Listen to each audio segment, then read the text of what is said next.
మీరు ఎక్కువగా ఎవరి దగ్గర ప్రార్థన చేయండి,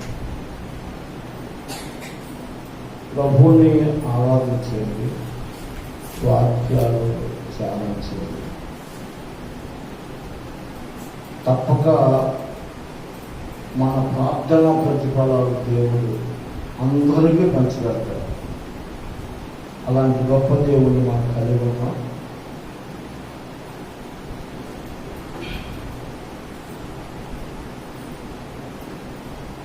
ఈ లాక్డౌన్ ప్రకటించిన లేదా వైరస్ ప్రభావం కలిగిన దినాల నుంచి నేను చాలా నా వ్యక్తిగతంగా నేను బాధపడ్డాను, వేదన చెందాను. అలాగే కంటి మీద కూడా సరైన నిద్ర నాకు రావట్లేదు. భయము, ఆందోళన నేను అనుకోవచ్చు. నాకు ఇప్పటికీ తెలియదు. ఇలాంటి సమయాల్లో నన్ను దేవునికి నా సిద్ధపాటుని కనపరుచుకున్నాను. ఈ కారణం చేత మన పరిస్థితులు ఎలాగో మారుతాయో తెలియదు. అన్నిటికీ సంసిద్ధుడిగా ఉండాలి. అది నా వ్యక్తిగతం. ఎవరిని గురించి నేను ఇలా ఉండండి అలా ఉండండి అని చెప్పే విధానం లేదు. ఈ రోజును బట్టి ఇలాంటి విపరీతమైన నష్టాలు, పరిస్థితుల మధ్య బ్రతుకుతున్నాం మనం. ఎవరిని వారే సరి చేసుకోవాలి, ఎవరికి వాళ్ళే సిద్ధపాటు కలిగి ఉండాలి, సంసిద్ధులై ఉండాలి. అంటే మీరు అనుకోవచ్చు, దేనికి సిద్ధపాటు, దేనికి సంసిద్ధులు, ఎవరిని వాళ్ళు ఎలాగైనా ఎందుకు కాపాడు అనుకోవచ్చు. ఇలాంటి సిద్ధపాటు, సంసిద్ధత అంటే దేవుని కొరకు బ్రతుకుతున్న విధంగా బ్రతకాలను ఒక ఆశ మనలో కలిగినప్పుడు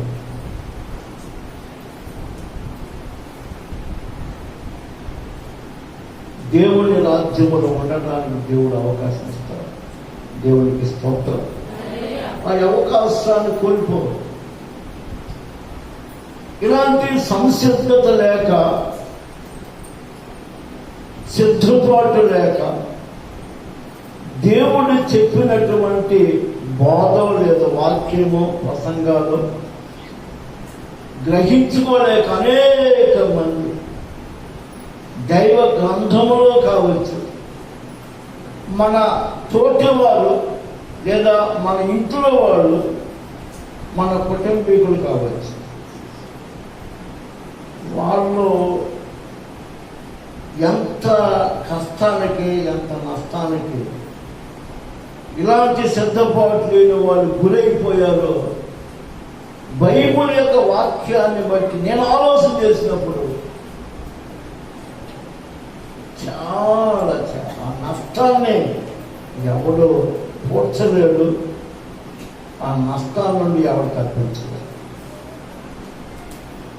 ఎవరు పూడ్చగలరు, ఎవరు పూడ్చుకుంటారు, ఎవరు తప్పించుకోగలుగుతారంటే ఇదిగో ఈ రోజున, ఇలాంటి రోజుల్లో దేవుని ఉగ్రత లేదా దేవుని కోపం ప్రబలి ఏదో ఒక ప్రాంతమా, ఏదో ఒక ఊరా, ఒక పట్టణమా, ఒక జిల్లా, ఒక రాష్ట్రమా, ఒక దేశమా, ఒక ఖండమా, ఏదో ఒక దీవి, ఏదో ఒక లోయ, ఏదో ఒక పర్వతం మీద అంటారు.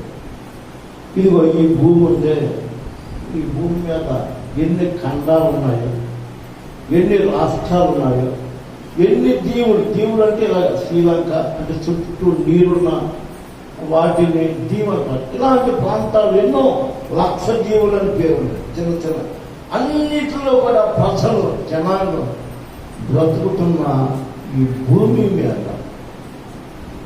ప్రతి ఒక్కరు కూడా ఈ కరోనా అనే ఈ వైరస్ ప్రభావానికి లోనైపోతున్నారు.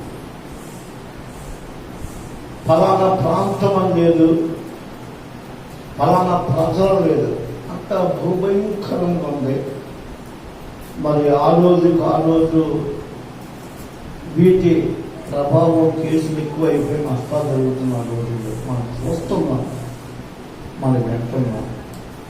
మన ప్రక్కగా వచ్చేసిన కేసులు నిజంగా ఎక్కడో చైనా అనుకోండి, మనకి ఇంట్లో చైనా వాళ్ళు రకరకాల జంతువులు తినేస్తారు, మామూలు తినేస్తారు, కప్పలు తినేస్తారు కనుక వాళ్ళకి ఇలాంటివి వచ్చేస్తాయి అనుకున్నాం, అందరూ అనుకున్నారు. మరి మనం కనుక ఈ వైరస్ అంత ప్రభావాన్ని చూపి ఇంత నష్టాన్ని తెచ్చి మనం వాటిని ఎదుర్కొంటున్నాం కనుక చూచుతున్న నాలో నీలో ఓహో నేను సంసిద్ధత కలిగి ఉండాలి, నేను సిద్ధపడాలి, నా జీవితాన్ని చక్కబెట్టుకోవాలి. దేవుడైన యెహోవా హిజ్కియాకు అవకాశం ఇచ్చాడు, నీ ఇల్లును చక్కబెట్టుకో, నీకు మరణం సంభవించబోతుందని ఎస్ఏ ప్రవక్త ద్వారా చెప్పిన లేఖనం నిజంగా మీరు ఆలోచన చేసుకోండి. ఏమైనా నీలో లోపం అంటే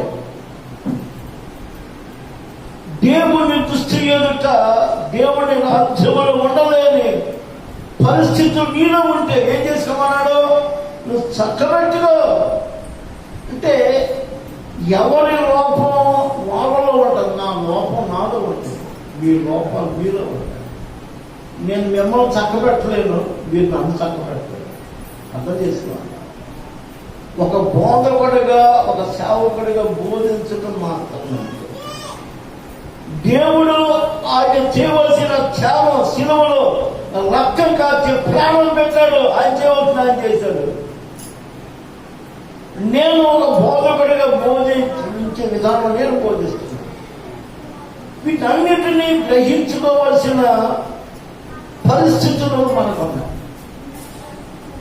అలాంటి గ్రహింపుతో మనం బ్రతికినప్పుడు తప్పక ఎవరికి వాడు సిద్ధపాటు, ఏ వ్యక్తి ఏ పురుషుడైనా వాడు ఏమవుతారంటే సంసిద్ధత కలిగి ఉండాలి.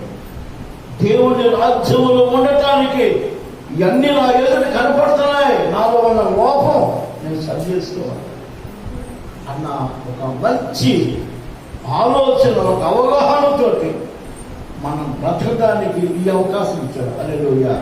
ఎంత గుర్తుపడతాం. ఈ రోజున మనం సజీవుల జాబితాలో ఉన్నాం. ఏమైనా నాలో నీలో మనలో ఏమైనా దేవునికి ఇష్టమైనటువంటి విధానాలు ఉన్నాయేమో సరి చేసుకో. సంసిద్ధత కలిగి ఉంది, సిద్ధపాటు కలిగి అనే విధానం మనకు తెలియజేయబడుతుండగా ఈ అవకాశాలు కలిగి మనం తప్పక ఇది మీ నా మేలు కోరి దేవుడు మనకు తెలియజేస్తున్నాడు. సరే, దేవునికి స్తోత్రం. గ్రహించుకుని కొద్ది నిమిషాలు కీర్తనల గ్రంథంలో 122 వచ్చిన 122 అధ్యాయం మొదటి వచ్చిన అనుకుని చదువుకుంటాం. 122 అధ్యాయము మొదటి వచ్చి యెహోవా మందిరములకు వెలుగుమని జనులు నాతో అనినప్పుడు నేను సంతోషించాను. ఇది దావీదు మహారాజు రాశారు. అంటే అప్పటికే యెరూషలేములో మందిరము నిర్మించబడలేదు. దావీదు పొలంలో దావీదు అక్కడ కాపురం ఉంటున్నాడు. దేవుని మందసము కూడా ఆ స్థలములోనే ఉన్నది. ఆ మందసమునకు ప్రత్యక్ష గుడారం ఉంది. దాని విధి విధానాలు మోసే ద్వారా దేవుడు నియమించిన ప్రకారంగానే బలులు, అర్పణలు ఇలాంటివి జరుగుతున్నాయి. అంతకుముందు ఎత్తైన పర్వతాలు, శిరోహులు, ఆ పరిసర ప్రాంతాల మీద దేవునికి బలు అర్పించేవారు. అప్పటికి దేవుని మందిరం నిర్మించబడలేదు. అయితే దావీదు మహారాజు కీర్తన రాసేటప్పుడు ఒక దైవ ప్రత్యక్షత కలిగి ఉండే ఆ ప్రత్యక్ష గుడారం లేదా ఆ పరిసర ఆ ప్రాంతాలు వారు ఆనాటి రోజుల్లో అది ఒక దేవుని మందిరం, అంటే దేవుడు ఆ స్థలంలో ఉండగలుగుతాడు అనే ఒక విశ్వాసం. అలాగున ఎవరు వారి వారి అవసరాలను బట్టి పాప క్షమాపణ కావచ్చు, దేవుడి నుండి ఏమైనా కోరుకుంటాను కావచ్చు, అలాగున ఆ స్థలాలకి జనులు వెళుదామని ఆయనతో అన్నప్పుడు ఆయనకి ఎంతో సంతోషం వేసేదంట. దేవుడికి దేవుడు ఉండే స్థలం, దేవుడి ప్రత్యక్షత దొరికే స్థలం, దేవుడిని కోరుకోవటానికి వారు బలులు అర్పణలు అర్పించడానికి వెళ్ళే స్థలం. అది చాలా ప్రజలకు ఉపయుక్తమైనది. ఉదాహరణకు సిలోహు వెళ్ళింది ఎవరండి? అన్న. తనకున్నటువంటి అవసరం బిడ్డలు లేని స్థితిని బట్టి దేవుని మందిరం అది. అలాగున ఆనాటి ఇశ్రాయేలీయులకు సంబంధించిన ప్రజలు అది దేవుని మందిరముగా భావించి దేవుని దగ్గరికి వెళ్ళి వాళ్ళు చెప్పుకొని పొందుకునేవాడు. అలాంటి ఒక ఉద్దేశంతో దావీదు మహారాజు కీర్తన రాశాడు. ఈ రోజున మనం దేవుని మందిరానికి రాగలుగుతాం. చక్కగా మందిరాలు నిర్మించబడ్డాయి, సంఘాలుగా ఎవరి ప్రాంతంలో పడ్డాయి. ఈ దేవుని మందిరానికి ప్రజలు వెళ్ళటాన్ని బట్టి దావీదు మహారాజు కలిగే సంతోషం ఏంటంటే ఆ మందిరమునకు వెళ్ళి దేవునికి ఎవరు వారి అవసరాలు చెప్పుకోగలుగుతారో వారి అవసరాలు దేవుడు తీరుస్తాడు. మనకి ఈరోజు మనం కూడా మరొకసారి దేవుని మందిరానికి వచ్చాం. మనలో ఎన్నో అవసరాలు ఉంటాయి, అవి దేవుడు తీర్చగలిగిన అవే కాదు. ఇక్కడ 2వ దినవృత్తాంత గ్రంథంలో 6వ అధ్యాయం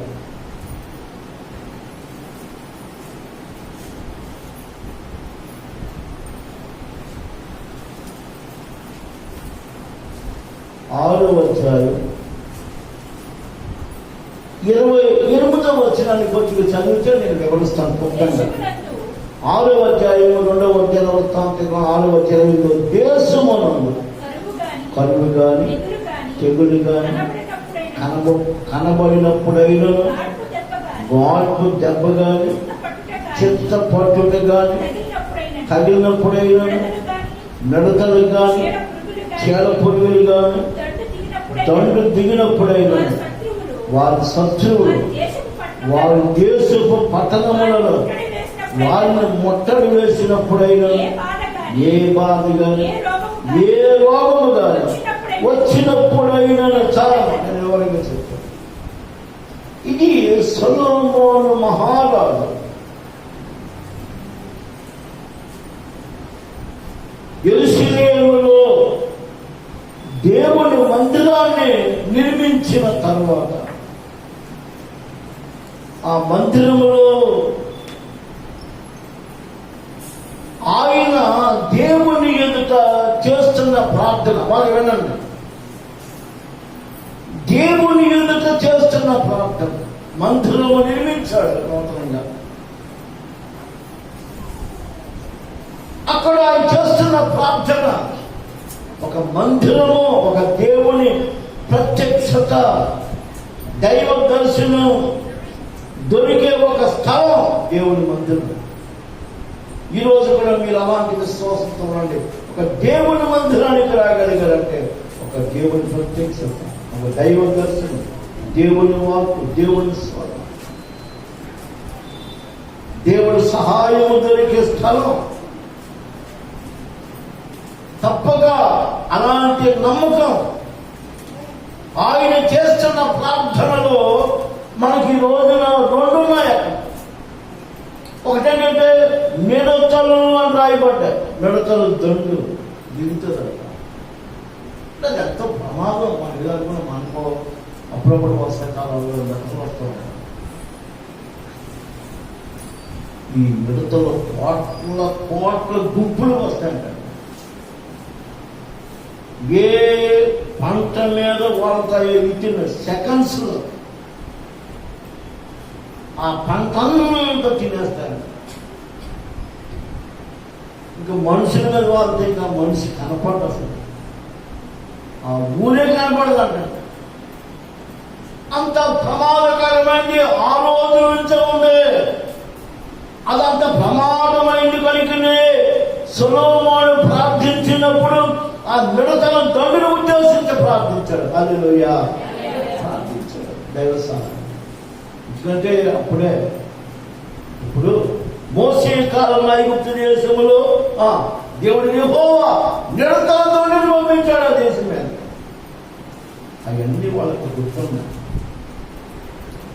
అలాగే ప్రస్తుతం ఇది మహారాష్ట్రలో అంటే తెలంగాణ పక్కన రాష్ట్రాలు, రాజస్థాన్ నుంచి మహారాష్ట్ర, ఇప్పుడు నెక్స్ట్ తదుపరి తెలంగాణ బోర్డర్. ఆ తెలంగాణ దాడి చేయడానికి సిద్ధంగా ఉన్నది. ఇంకా దాడి ఎవరన్నా ఉంటే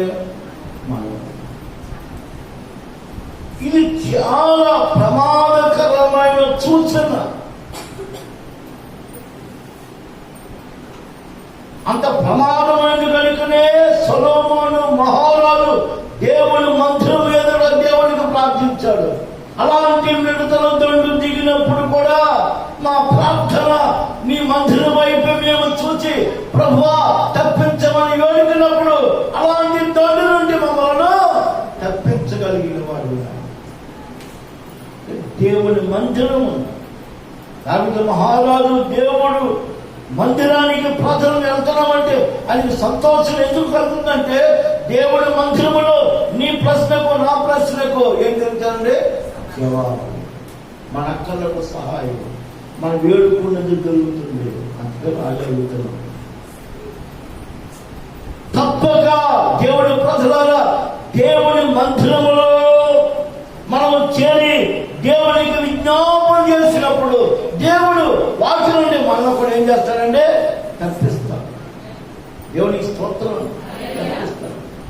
ఇంకా రెండవది చాలా ఉన్నాయి, అవి మనకు ఇక్కడ ఆకలి. ఏ బాధ కానీ ఏ రోగం కానీ వచ్చినప్పుడైనాను, ఏ బాధ కావచ్చు, ఏ రోగం కావచ్చు. ఇప్పుడు ప్రస్తుతం ఏ రోగం ఉందో మన మధ్యలో కరోనా వైరస్. చాలా అది ఏ రోగం కావచ్చు.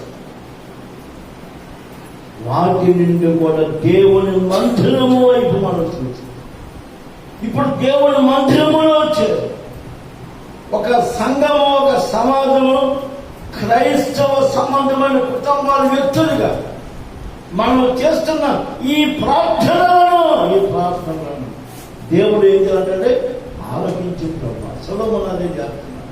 నీ మందిరం వైపు చూసి మాకు కలిగే ఏ కష్టమైన, ఏ బాధ అయినా, ఏ వ్యాధి అయినా, ఏ రోగమైనా, ఎలాంటి మిడతలతోనైనా, చేడపురుగులైనా, శత్రువులైనా మా మీదకు వచ్చినప్పుడు ప్రభువా మేము నీ దిక్కు చూసి నీ మందిరం వైపు చూసిన ఆయన ప్రార్థించినప్పుడు నాయన ఆలోచించు ప్రభు, తప్పించు ప్రభువా అని ప్రార్థన చేస్తూ దేవుడు ఆలోచించాడు లేదనే దానికి జవాబు అదే 2వ దినవృత్తాంతం 7వ అధ్యాయం 1 వచనం చదువుకుంటాం. జాగ్రత్తగా చూడండి. 7వ అధ్యాయం 1 వచనం. సొలొమోను తాను చేయు ప్రార్థనలు ముగించినప్పుడు అగ్ని ఆకాశము దిగి దహన బలులను, ఇతరమైన బలులను దహించెను. యెహోవా తేజస్సు మందిరము నిండా ఉండిన చాలా దేవుడు ఆయన ప్రార్థన విన్నాడు. హల్లెలూయా. ఆ బలులు తాను చేయి ప్రార్థనలు ముగించినప్పుడు అగ్ని ఆకాశం దిగి దహన బలులను ఇతరమైన బలులను దహించాను. యెహోవా తేజస్సు మందిరము నిండా ఉండేను. దేవుడు నిండెను. మందిరమంతా ఆయన తేజస్సు మహిమ నిండిపోయిందంట. దేవుడు సొలొమోను ప్రార్థన అంగీకరించాడు. ఈ రోజున మనం సంఘాలుగా ఎవరి మంత్రాల్లో వాళ్ళు ప్రస్తుతం మన యొక్క ఇబ్బంది, మన సమస్య, మన బాధ ఏమైతే మరణకరమైనటువంటి విధి విధానాలతో ఇది సంభవిస్తుందో దీని నుండి మనం తప్పించబడాలి. ఈ నిడతల దండు ప్రభావం నుండి మనం తప్పించబడాలి. కనుక దేవుడి మందిరానికి రాగలిగాను. ఆ మందిరంలో మన మరణ దేవుడికి చెప్పుకుంటున్నాం.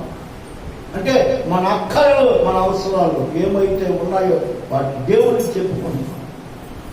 తప్పక సొలొమోను చేసిన ప్రార్థన విన్న ఆ దేవుడు ఈనాటి రోజుల్లో దేవుడి మందిరాలు, క్రైస్తవ సంఘాలు, సమాజాలు, కుటుంబాలు, వ్యక్తులు చేస్తున్న ప్రార్థన దేవుడు వినాలి. హల్లెలూయా. అందుకే దేవుడి మందిరానికి వచ్చాం. దేవుడి మందిరానికి వచ్చాం. దేవుడి మందిరంలో ఎలాంటి గొప్ప ప్రత్యక్షత మనకు కూడా దొరుకుతుంది. దేవుడి హల్లెలూయా. దేవుడి పిల్లారా, ఇక్కడ ప్రభు యొక్క మరొక వాక్కు ఇదే 7వ అధ్యాయం 7వ అధ్యాయంలో 12వ వచనం దేవుడు ఎలాంటి జవాబిస్తున్నాడో. ఎందుకు నేను ఈ వాక్యం మీకు చెప్తున్నానంటే దేవుని మంత్రము, దాని విలువ, దాని విశిష్టత, దాని ప్రత్యక్షత, దాని జవాబు మనుషులకు ఎలాగో దొరుకుతుందో లేదా కలుగుతుందో అనే విషయాలు మనం విన్నప్పుడు మనలో విశ్వాసం ఇంకా పెంపొందించబడుతుంది, బలపరచబడుతుంది. సంసిద్ధత కలిగి ఉంటాం, సిద్ధపాటి కలిగి ఉంటాం. అందుకని ఈ వాక్యాలు సొలొమోను ఎప్పుడైతే ప్రార్థించాడో ఆయన ప్రార్థన దేవుడు విని ఆకాశం నుండి అగ్ని ఆయన దేవుడిచ్చిన బలును దహించింది. ఆయన తేజస్సు ఆ మందిరము నిండా నిండెను. అయితే దేవుడు మాట్లాడే మాట కూడా విందాం. ఇక్కడ ఎన్నో వచనం చెప్పాలమ్మా? 12వ వచనం 7వ అధ్యాయం. అప్పుడు యెహోవా రాత్రియందు సొలొమోను ప్రత్యక్షమై ఇలాగ సెలవిచ్చాడు, నేను నీ విన్నపమును అంగీకరించి ఈ స్థలమును నాకు బలులు అర్పించే మందిరముగా కోరుకుంటాను. నీ విన్నపాన్ని నేను అంగీకరించాను. హల్లెలూయా. దేవుడు చెప్తున్నాడు, నీవు చేసిన ప్రార్థన నాకు ఇష్టమైనది అంగీకరించాను. దేవుడు జవాబు. అంత మాత్రమే కాదు, ఏమన్నాడు? ఈ స్థలమును నాకు బలు అర్పించే మందిరమునుగా కోరుకుంటూనే నువ్వు కట్టించిన ఈ మందిరాన్ని నేను కోరుకున్నాను. దేవుడికి ఇష్టంగా ఉండాలి, దేవుని యొక్క చిత్తం ఉండాలండి. కనుక ఈ రోజున ఈ స్థలంలో మనము ఒక సంఘముగా ఈ మందిరములో కూడుకుని దేవుని ఆరాధించే విధానం, దాని విలువ మీరు తెలుసుకోవాలి.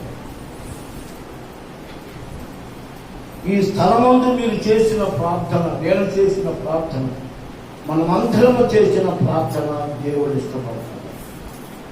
మనం దేవుణ్ణి ఏమైతే కోరుకుంటామో, అడుగుతున్నామో, సొలొమోను ప్రార్థన అంగీకరించిన దేవుడు మన ప్రార్థన కూడా వింటాడు. ఆయన చేత మహిమ ఆ మందిరము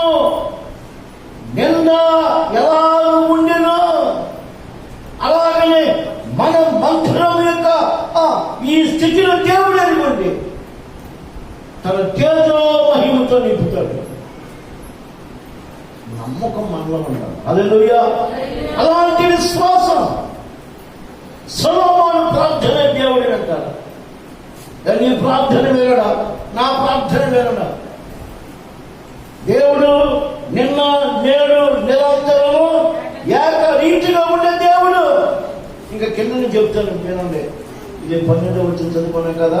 13లో చెప్తున్నాడు, వాన కురియకుండా నేను ఆకాశమును మూసివేసినప్పుడే కానీ దేశమును నాశనము చేయటకు నిడతలకు సెలవిచ్చినప్పుడే కానీ నా జనుల మీదకి కేవలం రప్పించినప్పుడే కానీ నా పేరు పెట్టబడిన నా జనులు తమ్ము తాము తగ్గించుకుని ప్రార్థన చేసి నన్ను వెలికి తమ చెడు మార్గములను విడిచింది ఆకాశము నుండి నేను వారి ప్రార్థనని విని వారి పాపం క్షమించి వారి దేశమును స్వస్థపరచదును.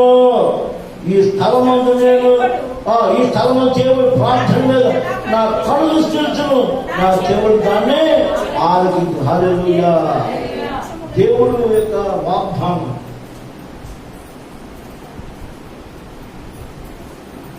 నా పేరు పెట్టబడిన నా జనులు తమ్ము తాము తగ్గించుకుని ప్రార్థన చేసి నన్ను వెలికి తమ చెడు మార్గం చెందగల ఆకాశము నుండి నేను వారి ప్రార్థన విని వారి పాపం క్షమించి వారి స్వస్థపరచు.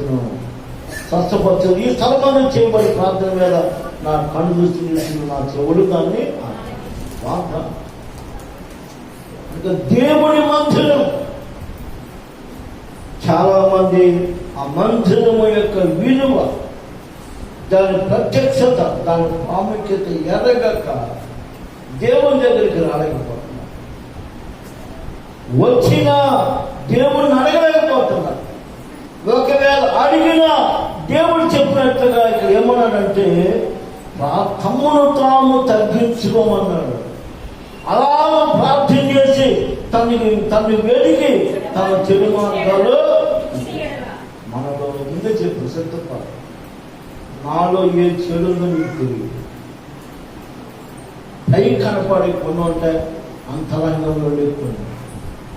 కనుక ఎవరిలో దాగిన చెడు వాళ్ళే బైబిల్ ఏం చెప్పిందంటే ఆ చెడు మార్గం విడిచిన ఎడల మీరే వినవండి. నీ మార్గం నా చెడు మార్గంలో నేను విడిచిపెట్టాను.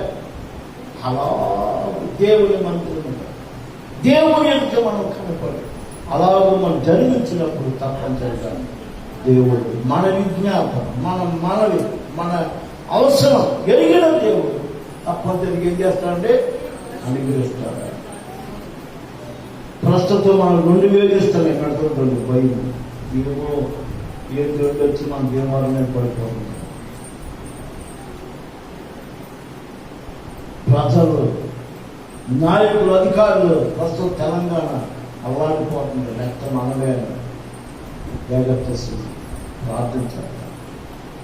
అలాగే ఏ చెడులైనా ఎలాంటి రోగమైనా ఏ బాధ కానీ ఏ రోగము కానీ వచ్చినప్పుడైనా మనం ఏంటంటే దేవుని మందిరములో చేరి మనం దేవునికి చెప్పాలి. అలా ప్రార్థించినప్పుడు తప్పనిసరిగా దేవుడికి సహాయం చేస్తాడు. అది మనకున్న నిరీక్షణ, మనకున్న విశ్వాసం. అలాగున్న క్రైస్తవ జనాంగాలుగా, విశ్వాసులుగా, భక్తులుగా దేవుడి మందిరంలో మనం ప్రభుని ప్రార్థించవలసిన అవసరం మనకుంది. మన ప్రార్థన దేవుడు తప్పనిసరిగా జవాబిస్తాడు. జవాబు లేకపోతే ఈ వాక్యాలలో రాసుండేవి కాదు. దేవుడు అందుకు ఈ రోజున మనతో చెప్తున్నాడు, గ్రహించుకుందాం, అలాగే ప్రార్థన చేద్దాం. దేవుడు ఈ వాక్యములను ఆశీర్వదించుగా. ఆమె వచ్చి ఆదివారం నుంచి మనం చెప్తాం. కొద్ది ప్లాన్ చేసి దీని వల్ల మాట్లాడి 2 భాగాలు, ఇది ఎక్కువ మంది ఉంటారు కనుక 2 భాగాలు ఆదివారం 10 గంటల నుంచి 12 గంటల వరకు, 1 గంట నుంచి 3 గంటల వరకు అలాగా మనం చెప్పుకుందాం. ఏ ప్రాంతం